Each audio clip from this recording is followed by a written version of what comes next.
alhamdulillah. mbokk mi nga xam ne dafa laaj mu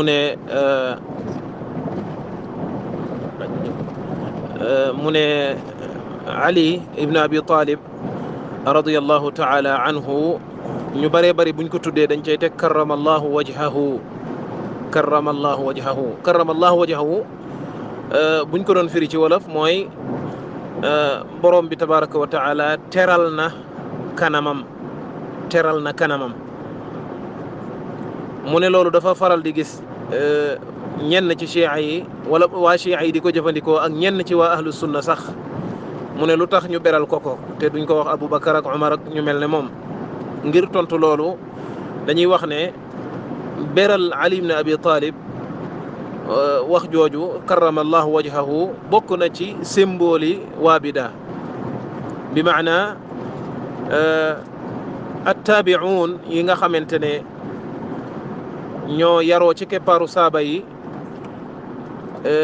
daawuñu jëfandikoo loolu ñu bari ci ñoom ñi ëpp ci as-salafu saalih boobu daawuñu jëfandikoo loolu moo tax alxaafid ibnu kathir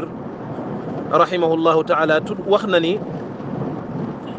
beral Ali ibnu Abi Talib radiyallahu taala anhu wowutur jubul ndax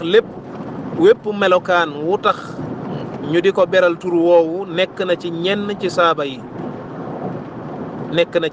saaba yi bu fekkente ne ñu bare bare ci chia yi li ñuy wax ne moo tax ñu naan karramallahu wajhahu mooy musul sujootal xiram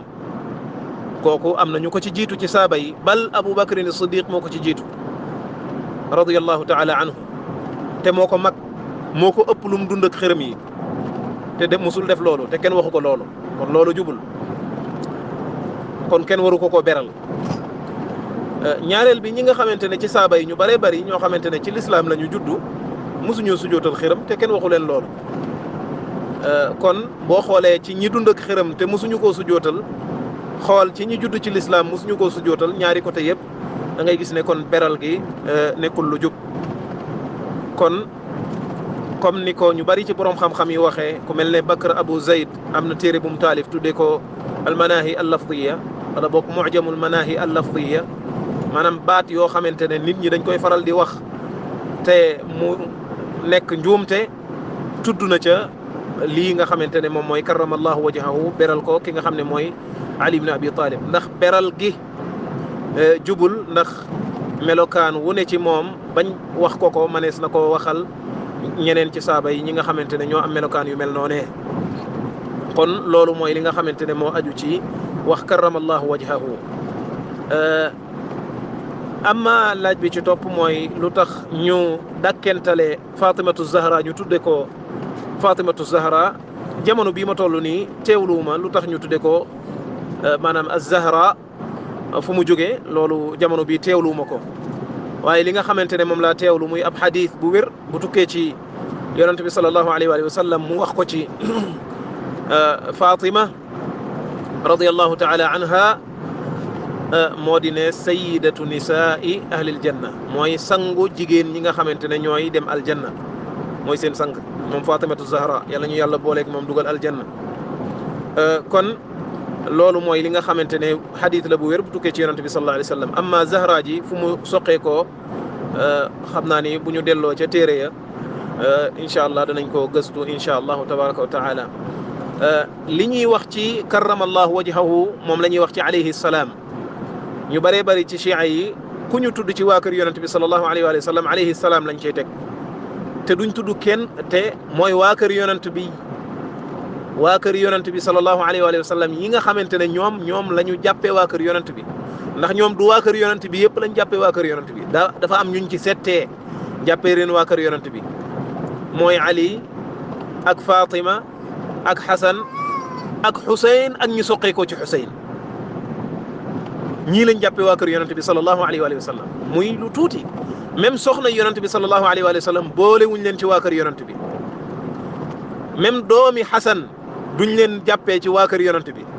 moo tax Muhammad ibnul Xanafiya duñ ko sax tudd Zayd ibnu Ali duñ ko sax tudd te ñoo ñépp seenu askan ak askanu ñañ jàppee waa kër yonent bi benn la ñoo bokk benn deret bal bàyyi taxu yonent bi sallallahu alayhi wa sallam Abbas ak waa këram nga xam ne ci waa kër yonent bi lañ bokk boole wuñ leen ci waa kër yonent bi nga gis ne ñoom waa kër yonent foofu liñ bëgg a wax foofu rek mooy ñoom ñiñ setti ci waa kër yonent bi sallallahu alayhi wa sallam wax ne ñoom la ñu féeteel moo tax boo déggee ñu naan dañoo féeteeg waa kër yonent bi du noona ndax dañoo setti ña leen neex ci waa kër yonent bi ne ñii ñooy waa kër yonent bi ñii lañ féeteel kuñ tudd ci ñoom dañ naan alayhi salaam te buñ tuddoon ñeneen ñi ci waa kër yonent bi ñu dul ñooña duñu wax alayhi salaam te buñ tuddee kenn ci saaba yi duñu wax alayhi salaam te alayhi salaam kenn du ko jagleel waa kër yonent bi sallallahu alayhi wa sallam rek mën nañ koo wax waa kër yonent bi mën nañ ko wax ñeneen waaye duñ ko dappetoo ki ñuy dappetoo di jullee ka sëlmal ci moom mooy yonent bi sallallahu alayhi wa sallam saa yuñ ko tuddee waaye bu dee keneen ku dul moom la buñ ko tuddee li gën ci saaba yi te nga xam ne salafu saalih moom lañ gënoon a tànn mooy di wax radiyallahu anhu mooy radiyallahu anhu yàlla ko yàlla gërëm ndax loolu mooy li nga xamante ne noonu la leen alquran bàkkee ba mu leen di tudd radiyallahu anhum wa radu anhu kon moo tax as-salafu saalih foofa lañ doon jaar liñ bëgg a wax rek mooy di beral waa kër yonent bi alayhi salaam saa yoo leen tuddee te doo ko tuddee ñeneen ci saaba yi wala nga beral ko ñenn ci waa kër yonent bi bàyyi ña ca des comme ni chia yi di def loolu it bokkul ci doxalinu as-salafu saalih ñi nga xamante ne dañ daan ñaanal ñi nga xamante ne ñoo jiitu woon moo xam ci saaba yi lañ moo xam ci waa kër yonent bi sallallahu alayhi wa sallam wallahu a'lam